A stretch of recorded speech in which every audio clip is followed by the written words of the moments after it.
안녕하세요. 자비연등입니다. 오늘도 함께 마음의 등불을 켜고 삶 속에서 깨어있는 순간을 찾아보려 합니다. 깊은 지혜의 말씀과 마음 챙김 명상을 통해 고통 속에서도 평온을 찾고 인생의 길을 밝혀보겠습니다. 구독과 좋아요, 알림 설정으로 함께 걸어가며 하루를 깨우세요. 지금 이 순간 당신이 이 영상을 클릭한 것은 우연이 아닙니다. 당신의 삶 어딘가에 설명할 수 없는 답답함이 있었고, 이유 모를 불안이 있었고, 어쩌면 이렇게 사는 게 맞는 걸까라는 조용한 질문이 가슴속 깊은 곳에서 끊임없이 울리고 있었기 때문입니다. 오늘 우리는 2600년 전 석가모니 부처님께서 직접 사람들에게 들려주신 가장 현실적인 삶의 법문, 자바함경의 문을 함께 열어보려 합니다. 자바함경은 하늘의 이야기나 신비한 기적의 이야기가 아닙니다. 밥을 먹고 일을 하고 사람에게 상처받고 돈 때문에 괴로워하고 병들고 사랑하고 이별하고 늙어가는 바로 당신의 인생에 대한 이야기입니다. 혹시 이런 마음이 요즘 자주 들지 않으십니까? 왜 이렇게 사는 게 힘든 걸까? 열심히 살아도 왜 늘 부족할까? 나는 왜 늘 같은 문제를 반복할까? 미래가 왜 이렇게 불안할까? 자바함경은 이 질문에 대해 한치의 회피도 없이 정면으로 대답합니다. 그리고 아주 단순하게 말합니다. 괴로움은 바깥에서 오지 않는다. 괴로움은 붙잡는 마음에서 생겨난다. 자바함경의 핵심은 너무나도 명확합니다. 이 세상은 괴로움이다. 이 말은 세상이 나쁘다는 뜻이 아닙니다. 인생이 실패라는 뜻도 아닙니다. 우리가 기대하는 방식대로 세상이 움직여주지 않는다는 사실, 그 자체가 바로 괴로움이라는 뜻입니다. 우리는 모두 행복을 원합니다. 안정을 원합니다. 사랑받기를 원합니다. 성공하기를 원합니다. 돈 걱정 없는 삶을 원합니다. 그러나 현실은 언제나 우리의 기대를 정확히 배신합니다. 믿었던 사람이 떠나고 의지하던 돈이 사라지고 멀쩡하던 몸이 무너지고 확신하던 계획이 한순간에 뒤집힙니다. 그래서 우리는 말합니다. 왜 나만 이렇게 힘들지? 왜 내 인생만 이렇게 꼬일까? 그러나 자바함경은 말합니다. 이것은 내 인생이 잘못된 것이 아니다. 이것이 바로 모든 존재가 겪는 진실이다. 부처님께서는 자바함경에서 괴로움의 원인을 아주 정확하게 짚어주십니다. 그것은 바로 집착입니다. 우리는 이렇게 집착합니다. 이 사람은 내 곁에 있어야 한다. 이 돈은 절대 없어지면 안 된다. 나는 이런 인생이어야 한다. 나는 절대 실패하면 안 된다. 나는 남들보다 뒤처지면 안 된다. 문제는 세상은 우리의 그래야 한다를 단 한 번도 보장해 준 적이 없다는 것입니다. 그러나 우리는 그럼에도 불구하고 붙잡습니다. 매달립니다. 놓지 못합니다. 그래서 괴로운 것입니다. 부처님은 말씀하십니다. 붙잡지 않으면 괴롭지 않다. 그러나 중생은 붙잡기를 멈추지 못한다. 이 지점에서 아주 중요한 진실 하나를 꼭 말씀드려야 합니다. 당신이 지금 겪고 있는 고통은 팔자도 아니고 운명도 아니며 벌도 아닙니다. 그것은 원인이 있기 때문에 생긴 결과입니다. 자바함경은 인생을 이렇게 설명합니다.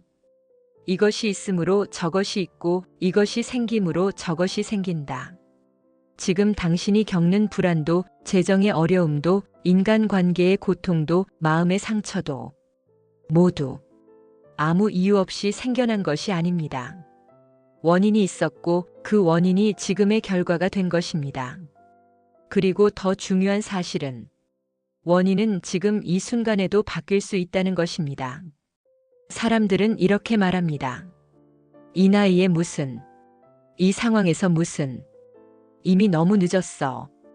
그러나 자바 함경에서 부처님은 단호하게 말씀하십니다. 깨달음에는 나이가 없고 인연에는 늦음이 없다.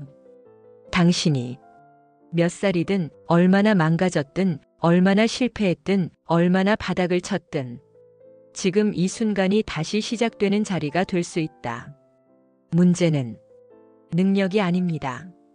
환경도 아닙니다. 사주도 아닙니다. 마음을 바꿀 용기가 있는가? 그것이 전부입니다. 자바 함경은 왕에게만 설해진 경전도 아니고 출가자만을 위한 경전도 아닙니다. 모든 인간의 삶의 자리에서 그대로 써먹을 수 있는 법문만을 모아둔 경전. 그것이 바로 자바 함경입니다. 그래서 이 경전은 지금 이 시대에도 가장 현실적으로 가슴을 찌릅니다. 지금 이 영상을 끝까지 듣게 된다면 당신은 분명 이 세 가지를 얻게 될 것입니다. 첫째, 아, 나만 괴로운 게 아니었구나. 라는 안도감. 둘째, 내 고통에도 분명한 원인이 있구나. 라는 깨달음. 셋째, 그럼 바뀔 수도 있겠구나. 라는 희망. 자바 함경은 당신의 인생을 대신 살아주지는 않습니다. 하지만 당신이 인생을 다시 살아갈 수 있는 눈을 열어줍니다. 오늘 당신 가슴에 단 하나의 문장만 조용히 남겨드리겠습니다. 놓지 못해 괴로웠다면 이제는 내려놓을 차례다. 지금 이 순간 당신이 내려놓아야 할 것은 무엇입니까? 집착입니까? 후회입니까? 분노입니까? 두려움입니까? 혹은 스스로를 미워하는 마음입니까? 그 무엇이든 좋습니다. 오늘 이 제1장은 당신에게 단 하나의 질문만 남깁니다. 나는 무엇을 붙잡고 이렇게 힘들어하고 있는가? 당신은 이런 경험을 해본 적이 있지 않습니까? 사람만 바뀌었을 뿐 늘 비슷한 상처를 받고, 일터만 바뀌었을 뿐 늘 비슷한 좌절을 겪고, 돈의 액수만 달라졌을 뿐 늘 비슷한 불안을 안고, 그리고 문득 스스로에게 이렇게 묻게 됩니다.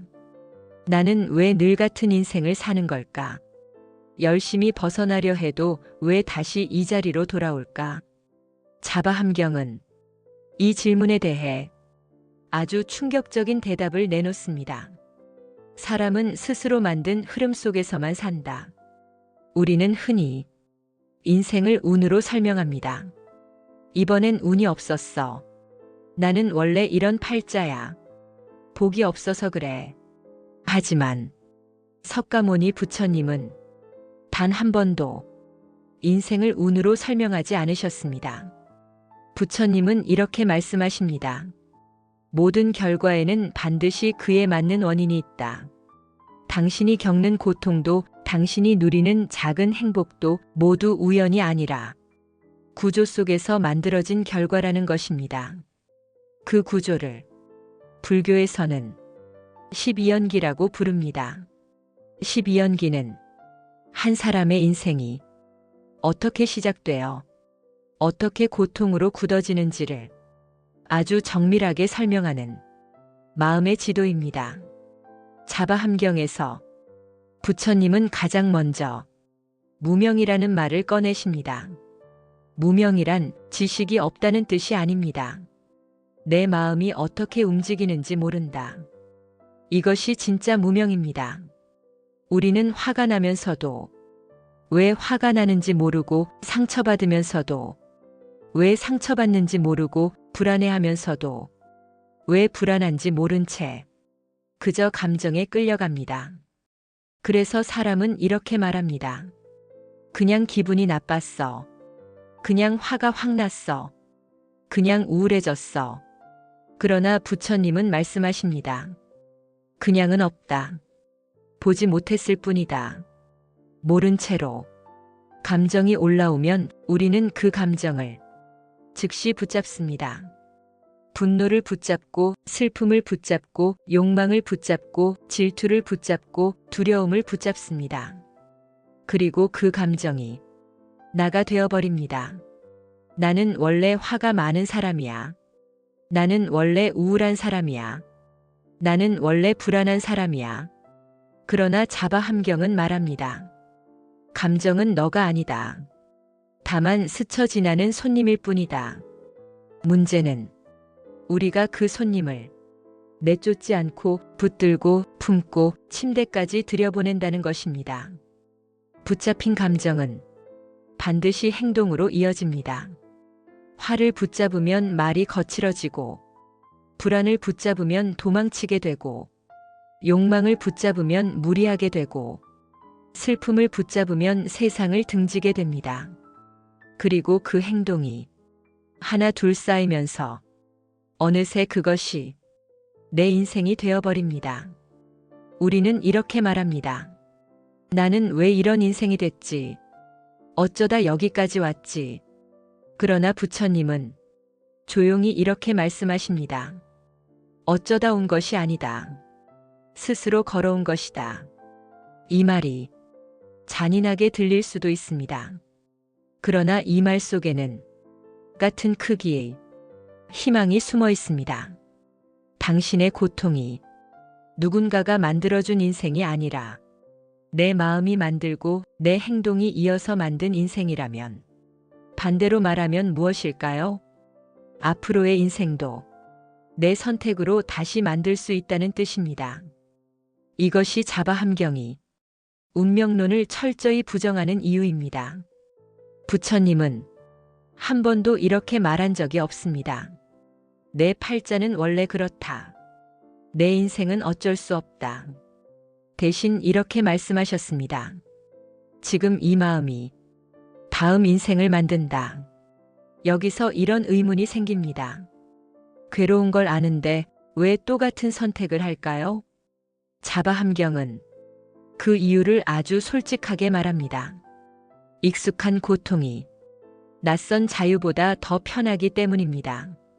사람은 행복보다 익숙함을 더 쉽게 선택합니다. 익숙한 불행, 익숙한 외로움, 익숙한 희생, 익숙한 무시, 익숙한 상처. 그것이 아무리 아파도 사람은 익숙한 쪽으로 다시 돌아갑니다.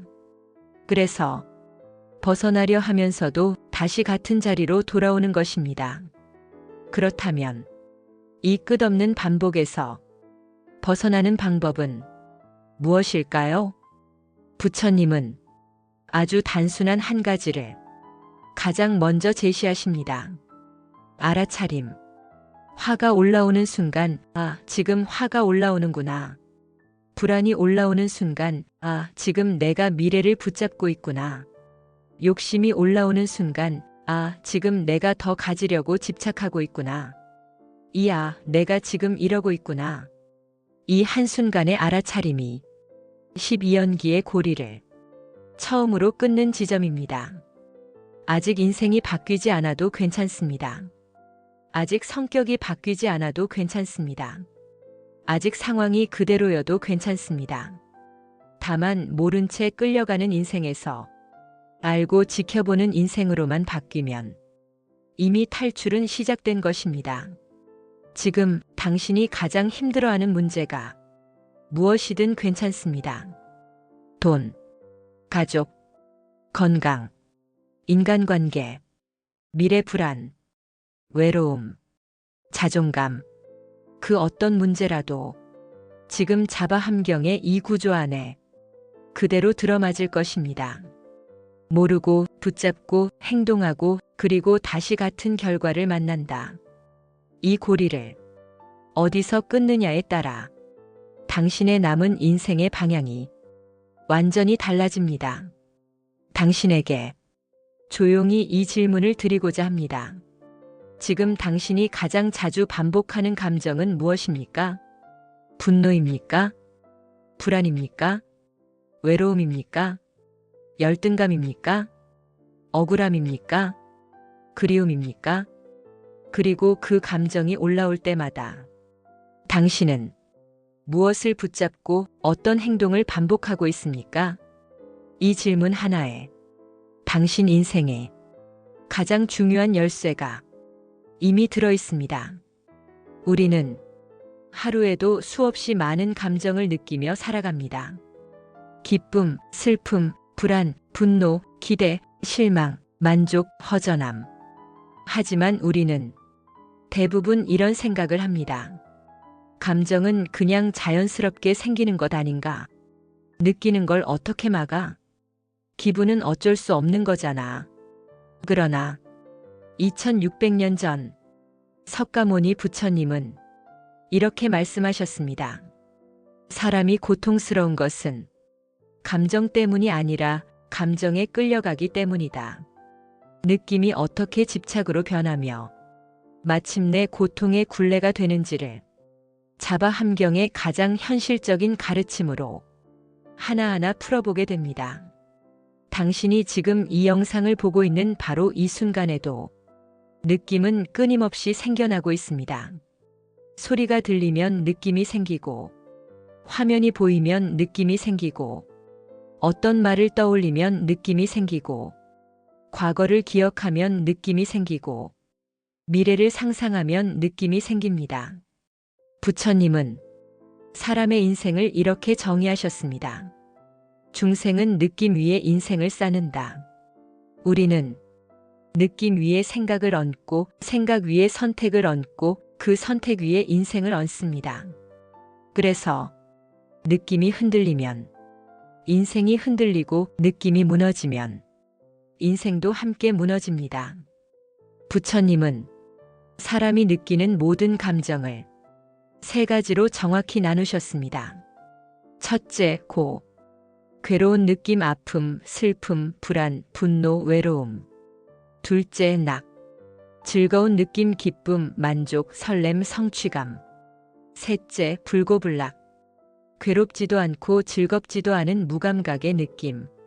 이 세 가지 느낌은 하루에도 수십, 수백 번씩 우리 마음속을 오고 갑니다. 문제는 이 느낌 자체가 아니라 이 느낌을 대하는 우리의 태도입니다. 사람은 본능적으로 이렇게 반응합니다. 괴로운 느낌은 밀어내고 싶어지고, 즐거운 느낌은 붙잡고 싶어지고, 무감각한 느낌은 빨리 다른 자극을 찾게 됩니다. 이때 자바 함경은 조용히 경고합니다. 느낌을 쫓거나 밀어내는 순간 이미 집착이 시작된다. 즐거움을 붙잡으려는 마음, 이것이 바로 탐입니다. 괴로움을 밀어내려는 마음, 이것이 바로 진입니다. 느낌이 어떻게 생겨났는지조차 모른 채 그냥 끌려가 버리는 마음, 이것이 바로 치입니다. 탐진치, 이 세 가지가 바로 모든 인간 고통의 뿌리입니다. 사람들은 흔히 괴로운 감정이 문제라고 생각합니다. 하지만 자바 함경은 오히려 이렇게 말합니다. 즐거운 느낌이야말로 가장 강력한 족쇄가 된다. 왜일까요? 즐거운 느낌이 생기면 사람은 그 순간을 행복이라고 착각합니다. 그리고 이렇게 마음속으로 말합니다. 이 상태가 계속되었으면 좋겠다. 이 기분이 사라지지 않았으면 좋겠다. 이 사람, 이 돈, 이 상황을 내 것으로 붙잡고 싶다. 그러는 순간 즐거움은 더 이상 즐거움이 아니라 잃을 수 없는 대상이 되어버립니다. 그리고 잃을까봐 불안해지고, 잃으면 분노가 생기고, 잃고 나면 깊은 고통으로 변합니다. 이것이 바로 즐거움이 고통으로 바뀌는 구조입니다. 괴로운 느낌도 마찬가지입니다. 사람은 괴로운 감정이 생기면 본능적으로 이렇게 말합니다. 이걸 지금 당장 없애야 해. 이런 기분은 느끼면 안 돼. 이 고통에서 빨리 벗어나야 해. 그래서 도망치고 회피하고 술에 기대고 사람을 밀어내고 자기 자신을 미워하게 됩니다. 그러나 부처님은 이렇게 말씀하십니다. 괴로움을 미워할수록 괴로움은 더 깊어진다. 괴로움 자체보다 괴로움을 절대로 느끼지 않으려는 마음이 우리를 더 힘들게 만드는 것입니다. 불고불락수, 즉 무감각의 느낌은 겉으로 보기엔 아무 문제 없어 보입니다. 기쁘지도 않고 슬프지도 않고 그저 무덤덤한 상태. 하지만 자바함경은 이 무감각을 가장 위험한 상태 중 하나로 보았습니다. 왜냐하면 사람은 이때 이렇게 말하기 때문입니다. 아무 느낌도 없어. 뭘 해도 재미가 없어. 살아있는 건지 모르겠어. 이때 사람은 점점 더 강한 자극을 찾아 속도를 높이게 됩니다. 더 자극적인 말, 더 위험한 선택, 더 극단적인 행동. 무감각은 사람을 천천히 자기 자신에게서 멀어지게 만드는 감정입니다. 그렇다면 이 세 가지 느낌 속에서 우리는 어떻게 자유로워질 수 있을까요? 부처님은 아주 놀라울 정도로 단순한 해답을 주십니다. 느낌을 느끼되 그 느낌이 나라고 착각하지 말라. 화가 나도 화라는 느낌이 일어났구나. 불안해도 불안이라는 느낌이 올라오는구나. 기뻐도 기쁨이라는 느낌이 잠시 머무는구나. 이렇게 느낌을 대상으로 바라보는 순간 우리는 느낌의 주인이 아니라 느낌의 관찰자가 됩니다. 관찰자가 되는 순간 느낌은 더 이상 당신을 끌고 가지 못합니다. 부처님은 느낌을 파도에 비유하셨습니다. 파도는 일어났다 사라지고 거세졌다 잦아들고 거칠어졌다 잦아듭니다. 그러나 바다는 파도가 치든 잔잔하든 늘 그 자리에 그대로 존재합니다. 감정은 파도이고 당신의 본래 마음은 바다입니다. 하지만 우리는 스스로를 바다라고 보지 못하고 늘 파도라고 착각하며 살아갑니다. 그래서 조금만 큰 감정이 오면 내 인생이 망했다. 나는 끝났다. 이 고통은 영원할 것이다. 그러나 지금까지 당신의 인생에서 영원히 지속된 감정은 단 하나도 없었습니다. 지금 이 순간 당신이 안고 있는 감정도 분명히 사라질 것입니다. 다만 우리가 놓아주지 않고 계속 붙잡고 있기 때문에 오래 머무는 것처럼 느껴질 뿐입니다. 부처님은 자바함경에서 이렇게 말씀하십니다. 붙잡지 않으면 머물지 않는다. 당신이 느낌을 억지로 없앨 필요도 없고 억눌러서도 안 되며 도망칠 필요도 없습니다.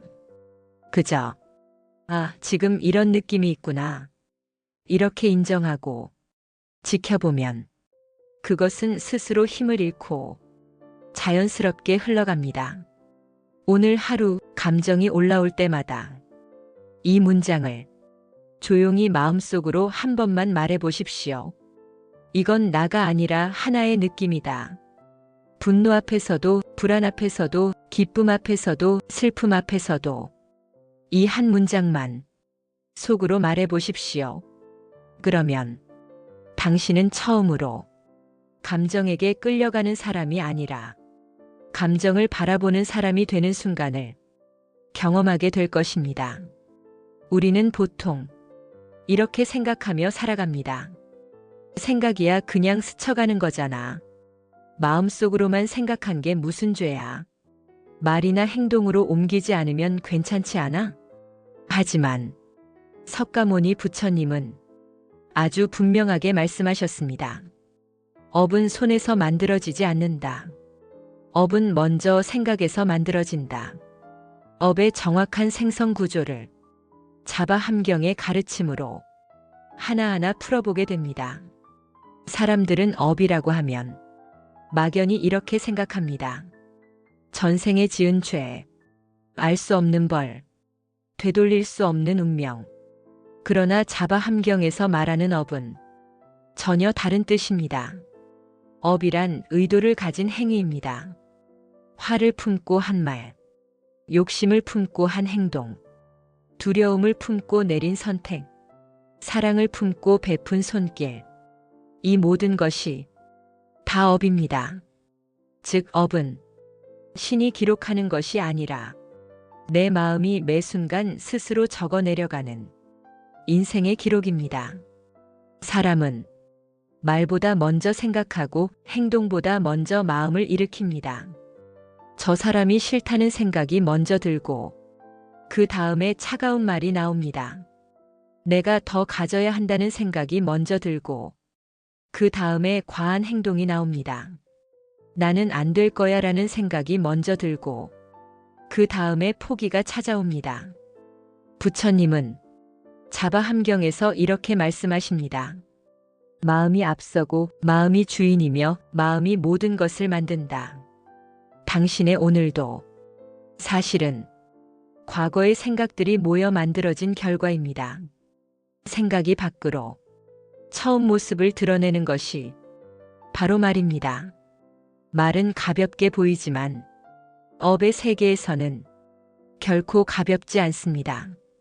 한마디에 상처 주는 말이 사람의 인생을 무너뜨리기도 하고 한마디의 따뜻한 말이 사람의 삶을 다시 일으키기도 합니다. 자바함경은 말에 대해 이렇게 경고합니다. 말은 화살과 같아서 한번 놓으면 다시 돌아오지 않는다. 그리고 더 무서운 진실은 이것입니다. 말은 반드시 되돌아온다. 다만 같은 모습이 아닐 뿐이다. 처음에는 잠깐의 짜증이었습니다.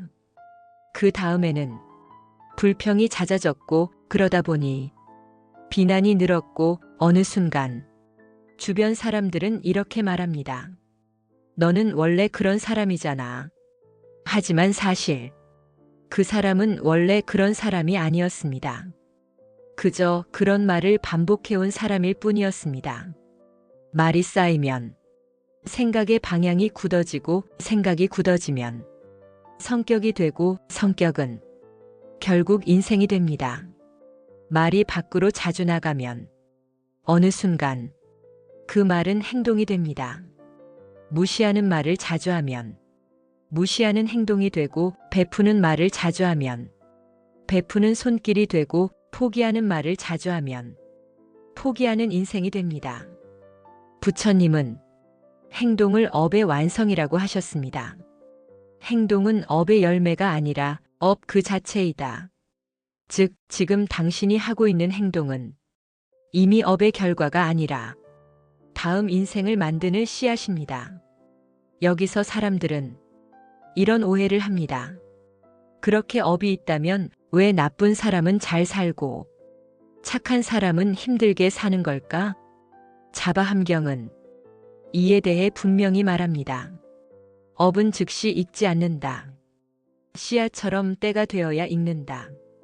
지금 편안해 보이는 어떤 삶도 과거의 선업 위에 서 있을 수 있고 지금 고단한 어떤 삶도 과거의 업이 익는 과정일 수 있습니다. 그리고 더 중요한 사실은 이것입니다.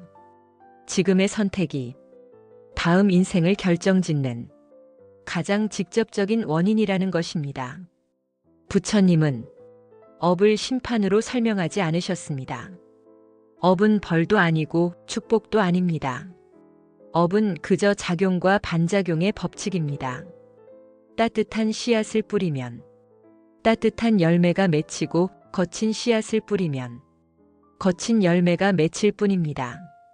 자연히 콩을 심으면 콩이 나듯 당신의 마음도 심은 대로 자라날 뿐입니다. 지금 이 순간 당신은 어떤 생각을 하고 있습니까? 자신을 미워하는 생각입니까? 누군가를 원망하는 생각입니까? 미래를 두려워하는 생각입니까? 아니면 스스로를 격려하는 생각입니까? 그 생각 하나가 지금 이 순간에도 조용히 업이 되고 있습니다. 그리고 조용히 당신의 내일을 조영하고 있습니다. 그렇다면 이미 쌓인 업은 어찌해야 할까요? 자바함경은 아주 현실적인 길을 제시합니다. 지금부터 새 씨앗을 심어라. 거친 말 대신 부드러운 말 한마디, 미루는 행동 대신 작은 실천 하나, 자기 비난 대신 자기 연민 한 번, 원망 대신 조용한 이해 하나. 부처님은 이렇게 말씀하셨습니다. 과거의 업이 크더라도 지금 짓는 작은 선업 하나가 그 흐름을 바꾼다. 당신은 이미 지나간 인생을 되돌릴 수는 없습니다. 그러나 앞으로 이어질 인생의 방향은 지금 이 순간에도 다시 쓰고 있습니다. 오늘 나는 어떤 업의 씨앗을 심겠는가? 말 한마디로, 표정 하나로, 선택 하나로, 생각 하나로 당신은 오늘 어떤 인생을 조용히 만들어가고 있습니까? 그리고 기억하십시오. 당신이 반복하는 생각이 당신이 되고 당신이 반복하는 말이 인생이 되며 당신이 반복하는 행동이 운명이 됩니다. 우리는 자주 이런 말을 하며 살아갑니다. 내가 원래 이런 사람이야. 이건 성격이라 안 바뀌어. 습관은 평생 가는 거야. 하지만 2600년 전 석가모니 부처님은 이처럼 단호하게 말씀하셨습니다. 사람을 묶는 것은 타고난 성격이 아니라 반복해서 길들인 마음이다. 인생의 가장 강력한 고리를 자바 함경의 지혜로 하나하나 끊어 살펴보게 됩니다. 사람은 스스로 선택하며 산다고 믿습니다. 하지만 실제로는 하루의 대부분을 선택이 아니라 습관으로 살아갑니다.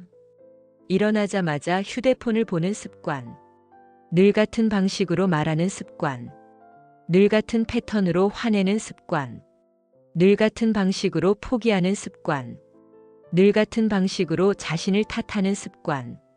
이것들은 깊이 생각해서 하는 행동이 아닙니다. 그저 몸이 먼저 알고 마음이 뒤따라가는 자동 반응입니다. 자바 함경은 이 상태를 이렇게 표현합니다. 사람은 깨어있을 때보다 습관 속에서 더 오래 산다. 어떤 사람도 어느 날 갑자기 한순간에 바뀐 성격을 가지지 않습니다. 처음엔 아주 작은 분노 하나, 처음엔 사소한 거짓말 하나, 처음엔 가볍게 미루는 선택 하나, 처음엔 잠깐의 자기 혐오 하나. 이 아주 작은 업들이 하루, 한 달, 1년, 10년 쌓이며 어느 순간 그것이 나가 됩니다. 그리고 우리는 말합니다. 내가 원래 이런 성격이야. 하지만 진실은 이것입니다. 원래 그런 사람은 없습니다. 그렇게 반복된 사람만 있을 뿐입니다. 사람들은 말합니다. 마음먹으면 바꿀 수 있지. 다짐하면 고칠 수 있지. 하지만 현실은 전혀 다릅니다. 결심은 며칠 가고 습관은 다시 돌아옵니다. 다짐은 밤에 무너지고 습관은 아침에 다시 시작됩니다. 왜 그럴까요? 자바 함경은 그 이유를 아주 분명히 말합니다. 습관은 생각보다 힘이고 결심은 생각일 뿐이다. 습관은 이미 수없이 반복된 몸의 기억입니다. 그래서 머리로는 안 되겠다고 아는데도 몸은 이미 그 길로 먼저 가버립니다. 사람들이 가장 가볍게 여기지만 가장 강력하게 인생을 만드는 습관은 바로 이것입니다. 마음속 말버릇. 나는 안 돼. 어차피 또 실패해. 나는 늘 이런 사람이야. 나 같은 건 잘 될 리 없어. 이 말들은 입 밖으로 나오지 않아도 하루에도 수십 번씩 마음속에서 반복됩니다. 그리고 그 말이 조용히 당신의 선택을 제한하고 당신의 행동을 줄이고 당신의 가능성을 묶습니다. 부처님은 이 마음속 말버릇에 대해 이렇게 경고하셨습니다. 사람은 남의 말보다 자기 자신이 매일 하는 말에 더 깊이 다친다. 처음에는 습관이었습니다. 그 다음에는 사람들이 너답다라고 부르는 성격이 되었고 어느 순간 그 성격이 만든 선택들이 모여 그 사람이 인생의 방향이 되어버립니다. 이때 사람들은 말합니다. 이게 내 운명이야. 그러나 자바함경은 분명하게 말합니다. 운명처럼 보이는 것도 자세히 보면 모두 습관의 흐름이다. 여기까지 들으면 많은 마음들이 이렇게 말합니다. 그럼 나는 이미 늦은 거 아닌가? 이렇게 굳어진 걸 어떻게 바꿔? 자바함경은 절망을 주지 않습니다. 대신 아주 현실적인 답을 줍니다. 습관은 한 번의 큰 결심으로 바뀌지 않는다. 대신 수많은 작은 깨어있음으로만 바뀐다. 화를 낼 때마다 한 번 더 숨을 고르고 포기하려는 순간마다 단 한 걸음만 더 가보고 자신을 욕하려는 순간마다 말 한마디만 바꿔보고 이 아주 작은 다름 하나가 기존 습관의 흐름을 조용히 틀어버립니다. 습관은 우리가 무의식적으로 반응할 때 가장 강해집니다. 그러므로 습관을 끊는 유일한 순간은 단 하나입니다.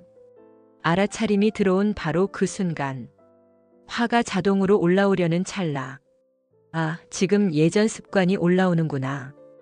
도망치려는 순간, 아, 지금 또 회피하려고 하네. 자신을 깎아내리려는 순간, 아, 또 나를 공격하는 말버릇이 시작됐구나. 이 아하는 찰나의 자각이 습관이라는 거대한 바위를 조금씩 금가게 만듭니다.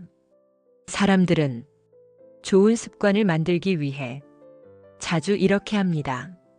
억지로 참는다. 억지로 버틴다. 억지로 강해지려 한다. 그러나 자바함경의 방식은 전혀 다릅니다. 억지가 아니라 부드러운 반복입니다. 하루에 단 한 번만 감사한 마음을 만들어 보고 하루에 단 한 번만 자기 자신에게 부드러운 말을 건네고 하루에 단 한 번만 의식적으로 숨을 고르고 행동해 보는 것. 이 작은 반복이 어느 순간 당신 안에 새로운 자동 반응을 만들어냅니다. 그리고 그 자동 반응이 이제는 당신을 살리는 습관이 됩니다. 지금 이 순간도 당신은 어떤 습관을 연습하고 있습니까? 걱정을 연습하고 있습니까? 두려움을 연습하고 있습니까? 체념을 연습하고 있습니까?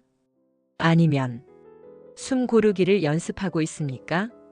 내려놓음을 연습하고 있습니까?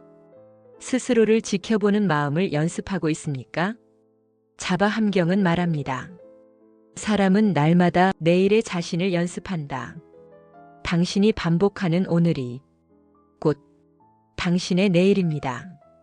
오늘 단 한 번만 예전 방식과 다르게 반응해 보십시오. 화가 날 때 바로 말하지 말고 3초만 침묵해 보기. 포기하고 싶을 때 딱 한 번만 더 시도해 보기. 자신을 탓할 때 한 문장만 바꿔 말해 보기. 나는 또 실패할 거야. 대신 나는 지금 배우고 있는 중이야.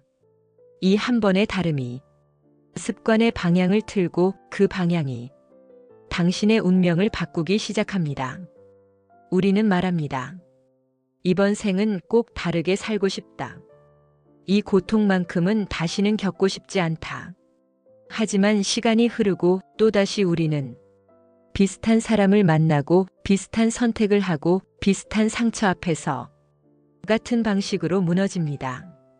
마치 보이지 않는 수레바퀴에 우리의 인생이 묶여 있는 것처럼 같은 고통은 형태만 바꾼 채 다시 우리 앞에 나타납니다.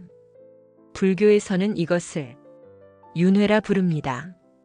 그러나 윤회는 어디 먼 사후 세계의 이야기가 아니라 바로 지금 이 순간 우리의 마음 안에서 끊임없이 반복되고 있는 구조입니다.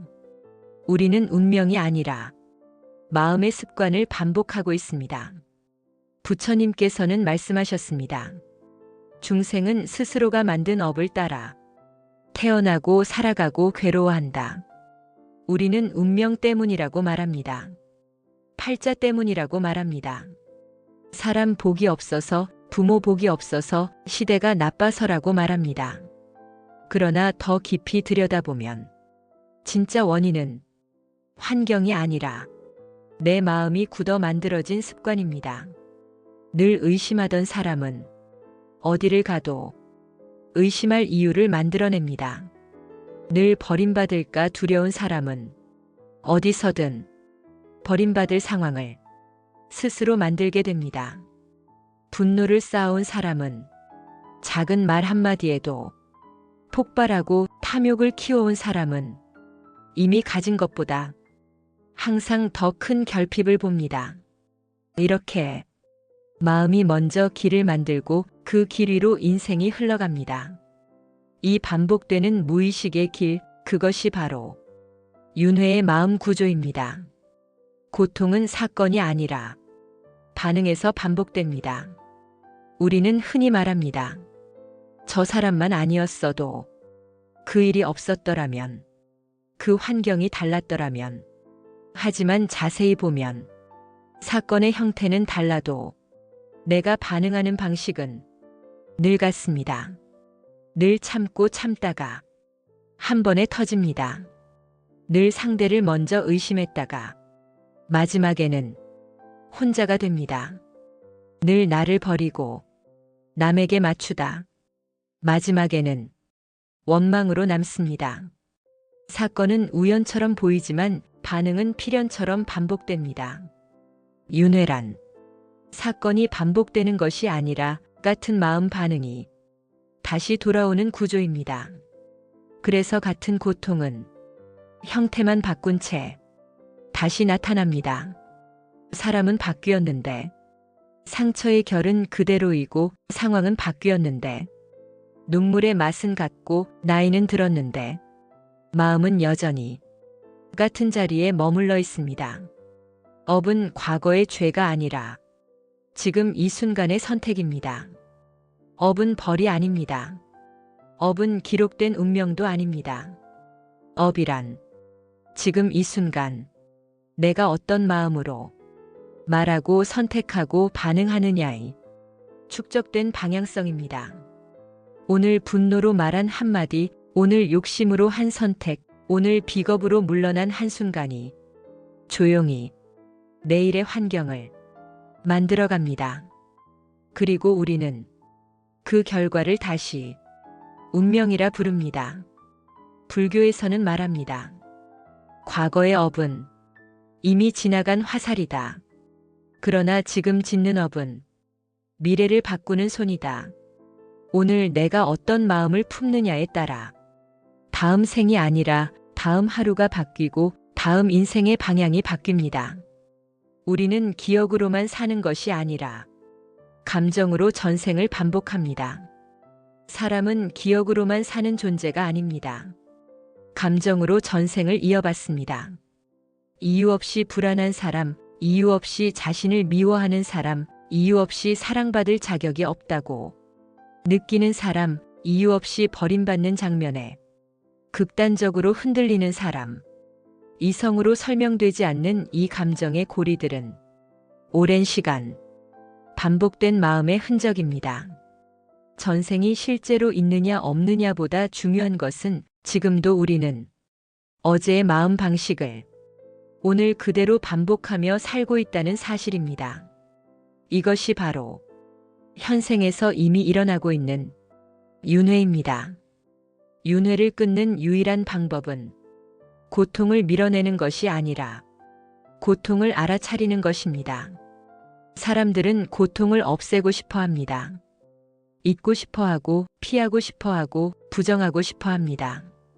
그러나 부처님은 전혀 다른 길을 말씀하셨습니다. 고는 없애는 대상이 아니라 깨닫는 대상이다. 고통을 밀어내는 한, 윤회는 계속됩니다. 고통을 회피하는 한, 같은 상황은 다시 되풀이됩니다. 그러나 어느 날 그 고통을 정면으로 바라보며 이렇게 말하는 순간 윤회의 톱니는 멈추기 시작합니다.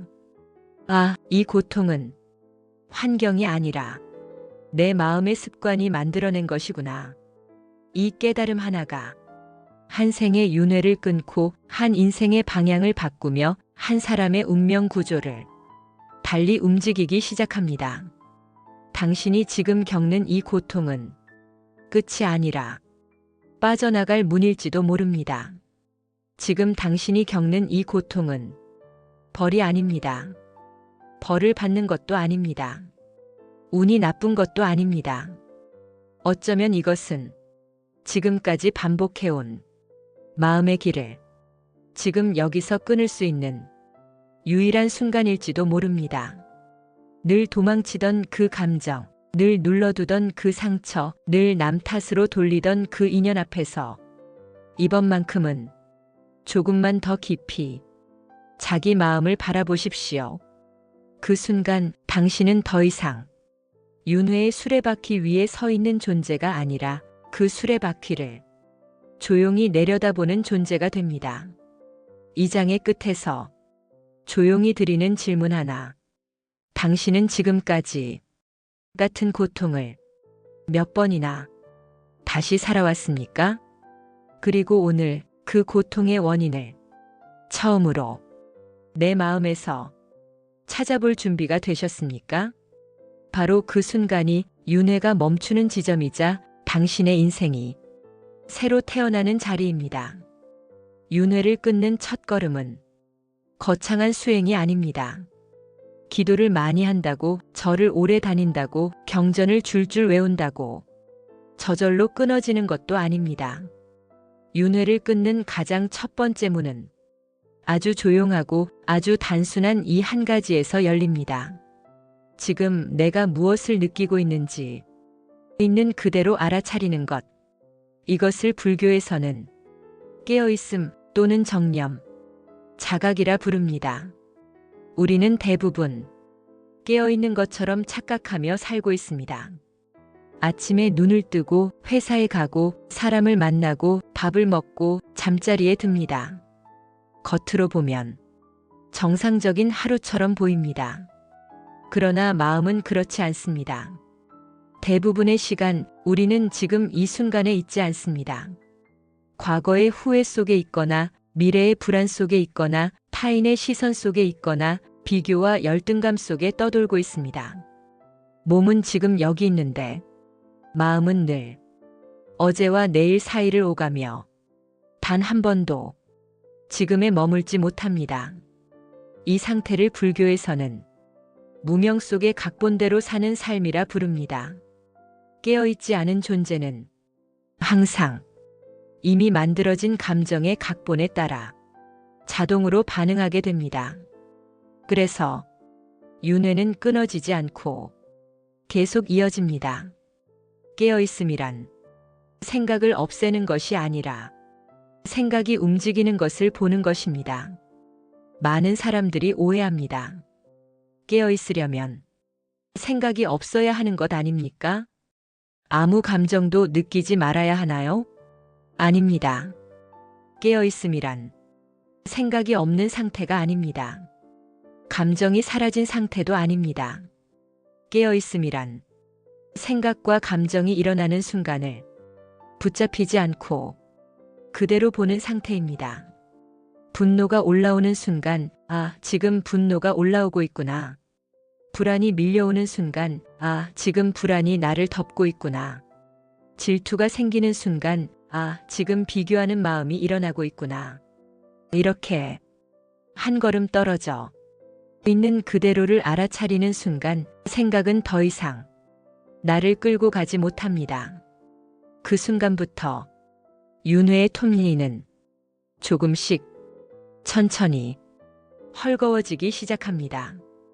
우리는 사건에 반응한 것이 아니라 사건에 대한 해석에 반응해 왔습니다. 같은 상황에서도 어떤 사람은 웃고 어떤 사람은 분노합니다.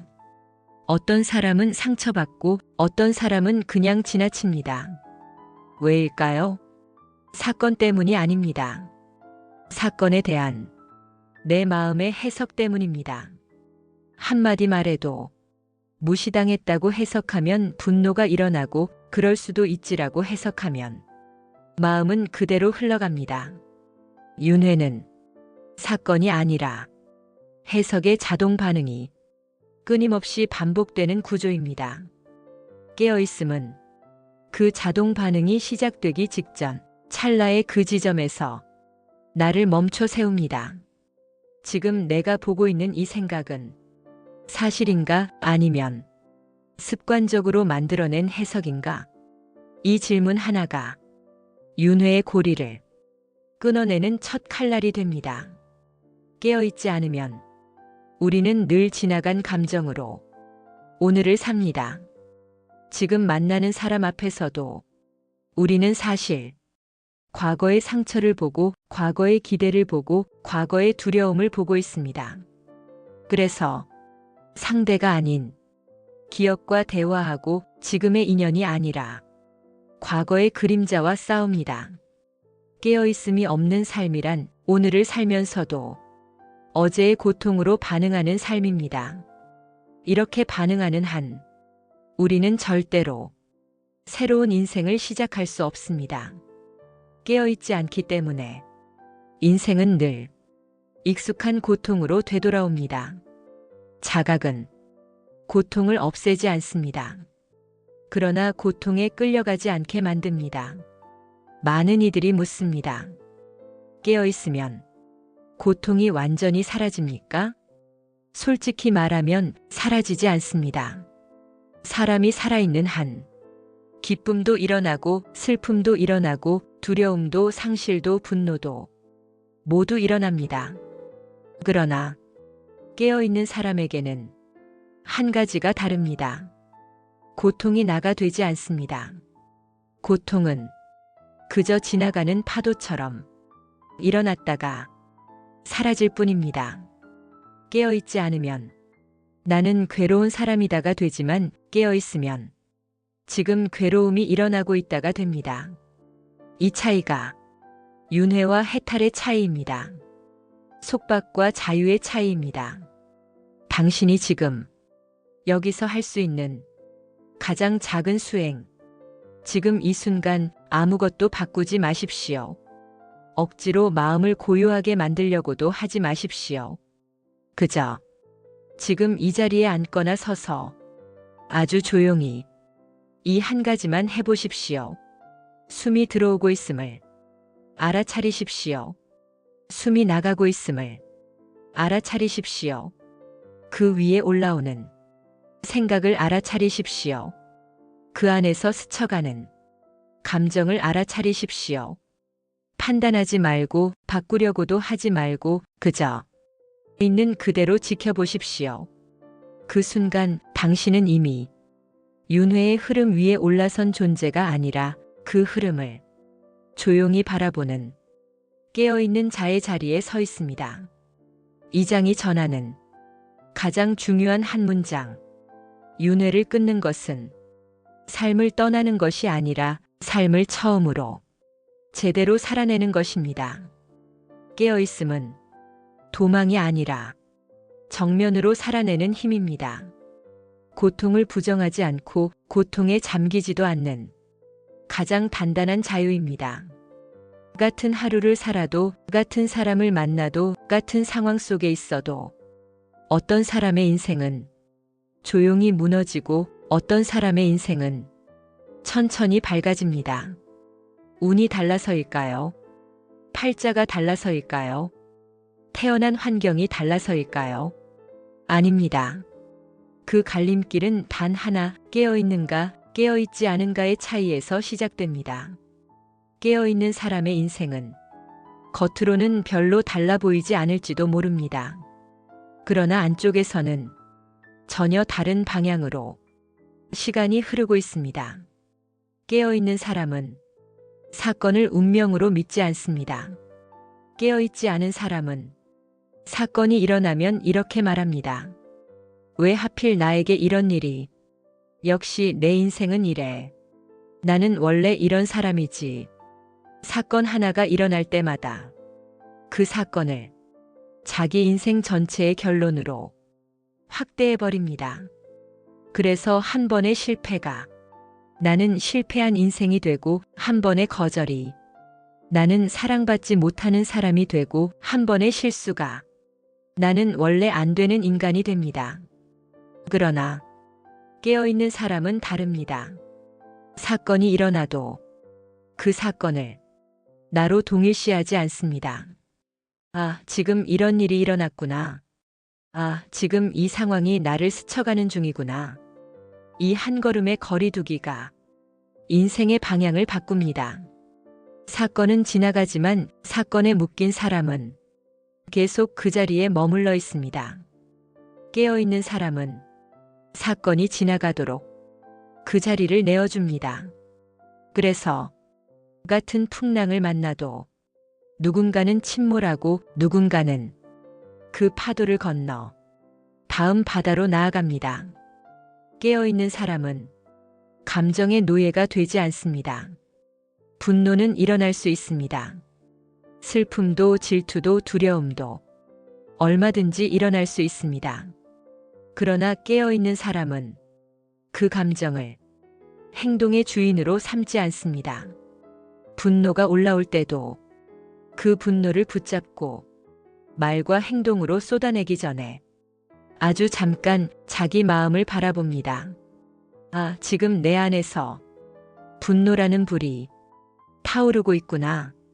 그 찰나의 자각 하나가 수많은 인생의 파국을 조용히 막아줍니다. 깨어있지 않은 사람은 감정이 곧 말이 되고 말이 곧 행동이 되고 행동이 곧 업이 되고 업이 곧 운명이 됩니다. 그러나 깨어있는 사람은 감정과 행동 사이에 멈춤의 공간을 둡니다.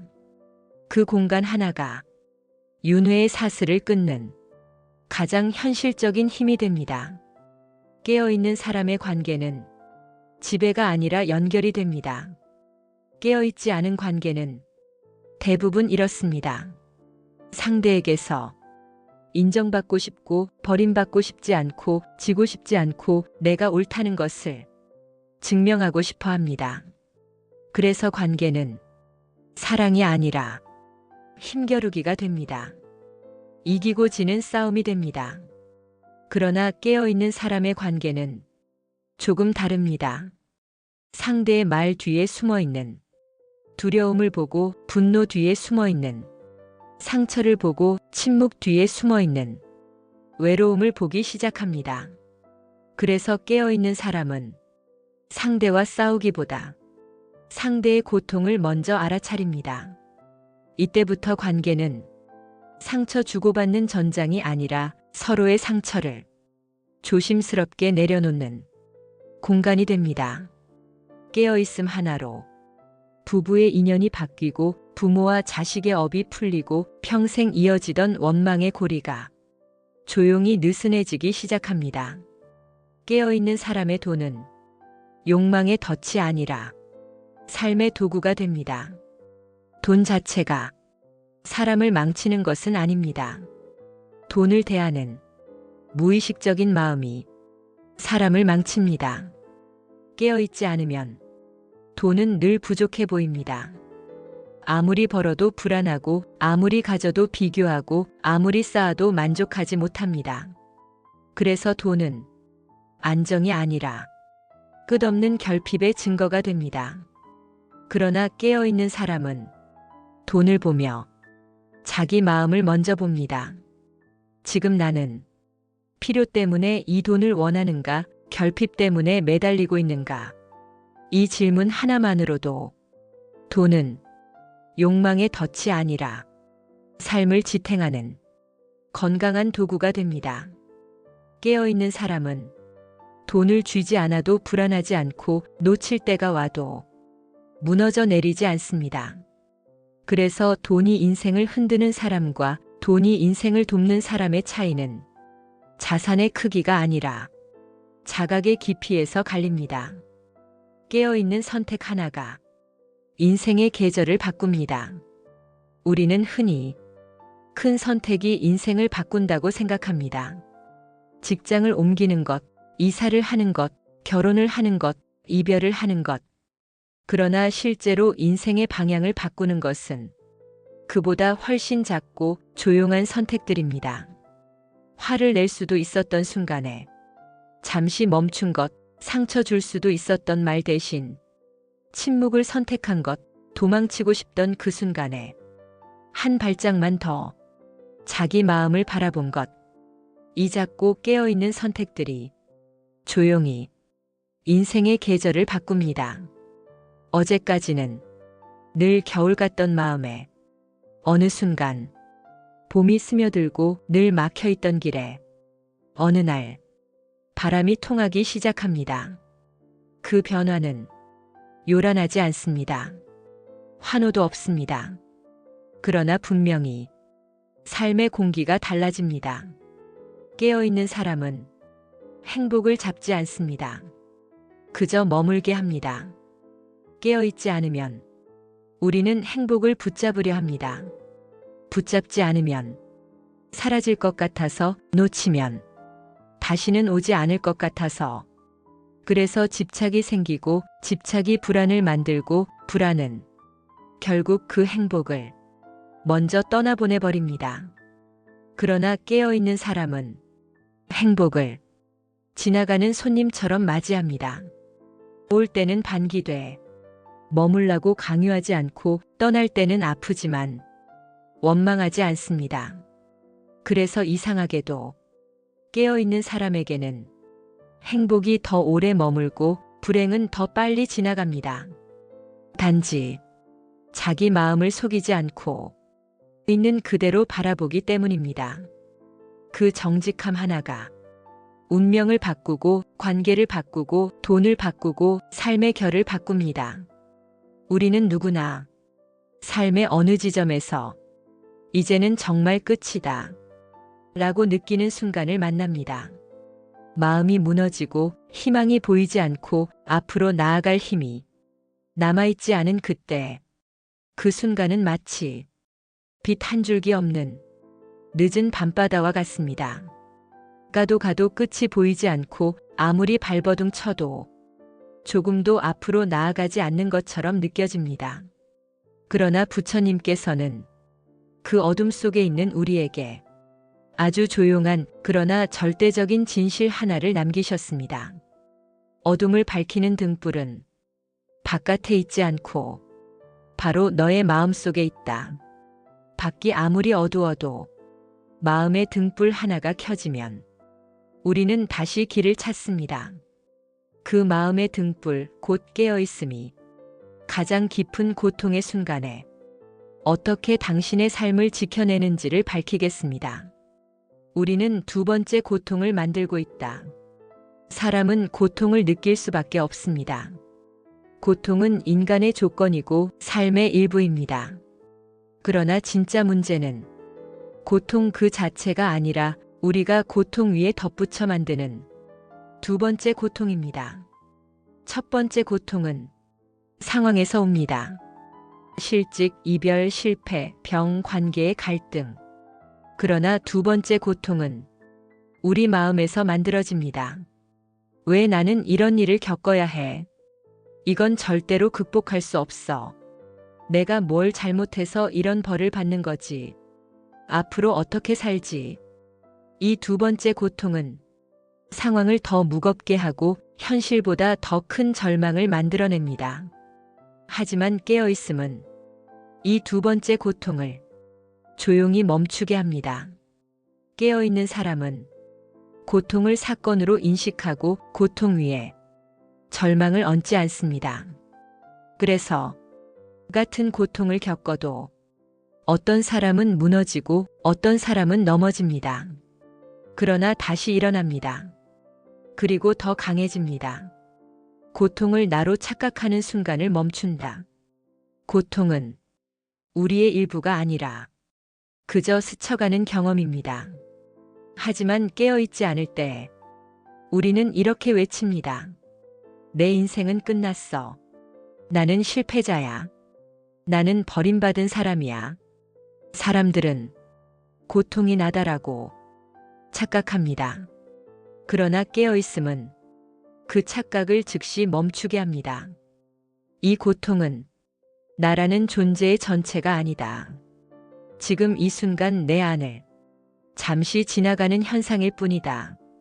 이 관점을 갖는 순간 희망의 끈이 다시 손에 잡힙니다.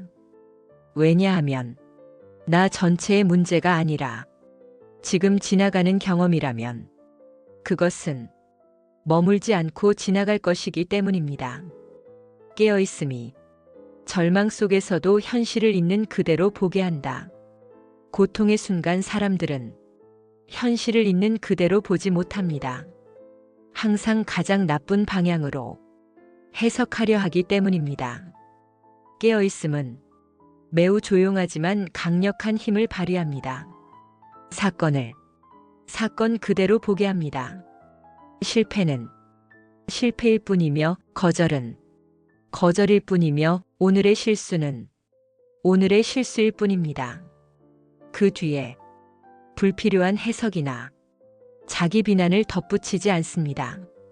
그래서 깨어있는 사람은 절망 속에서도 현실을 정확하게 봅니다. 현실을 정확하게 보면 해결할 수 있습니다. 절망은 현실이 아닌 마음의 그림자에서 만들어지지만 깨어있음은 그 그림자를 고요하게 지워버립니다. 숨을 알아차리는 것만으로 삶을 다시 잡을 수 있다. 자바 함경에서는 꾸준히 마음 챙김의 호흡을 강조합니다. 숨을 알아차리는 자는 지혜의 문에 들어간다. 고통이 가장 깊을 때 우리는 숨을 잃습니다. 호흡이 흐트러지고 가슴이 조이고 머리가 복잡해집니다. 그러나 숨을 고요히 바라보는 순간 고통으로 흔들리던 마음의 파도는 서서히 잔잔해집니다. 숨을 바라본다는 것은 현재의 순간으로 돌아온다는 것입니다. 고통은 과거를 후회하거나 미래를 불안해할 때 가장 크게 느껴집니다. 그러나 호흡을 바라보는 순간 마음은 지금으로 돌아옵니다. 지금 안에는 실제로는 극복할 수 없는 고통이 없습니다. 고통은 과거와 미래에서 증폭될 뿐입니다.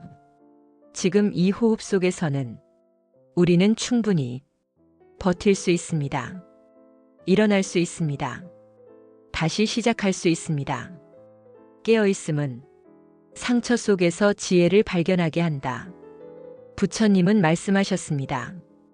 고통을 잘 관찰하는 이는 반드시 그 안에서 지혜를 본다. 깨어있지 않으면 고통은 오직 고통으로 남습니다. 그러나 깨어있으면 고통은 나를 더 깊이 이해하는 문이 됩니다. 왜 이런 상황에서 나는 이렇게 무너졌을까? 왜 비슷한 상처에서 나는 반복해서 무너질까? 왜 이 말에, 이 상황에, 이 감정에 나는 이렇게 흔들릴까? 이 질문들은 우리 마음속에서 짙게 드리워진 그림자를 조용히 비춥니다. 그리고 그 그림자를 보면 우리는 나를 이해하기 시작합니다. 나의 패턴, 나의 업식, 나의 어린 시절 상처, 나의 반복되는 두려움. 이를 이해하는 순간 고통은 끝이 아니라 전환점이 됩니다. 깨어있음은 나를 지키는 거리를 만들어준다. 고통의 순간 사람들은 흔들립니다. 감정이 폭발하고 말이 쏟아지고 행동이 무너지고 관계가 깨지고 삶의 기반 자체를 흔듭니다. 그러나 깨어있음은 그 혼란 속에서 아주 작은 거리를 만들어줍니다. 지금 나는 흔들리고 있다. 지금 내 감정이 너무 뜨겁다.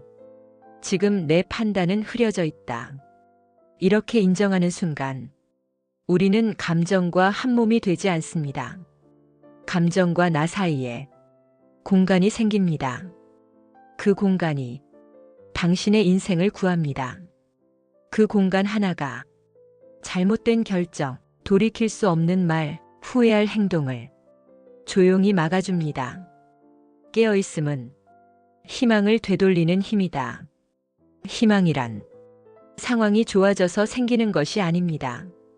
마음이 안정되면 희망은 다시 고개를 듭니다.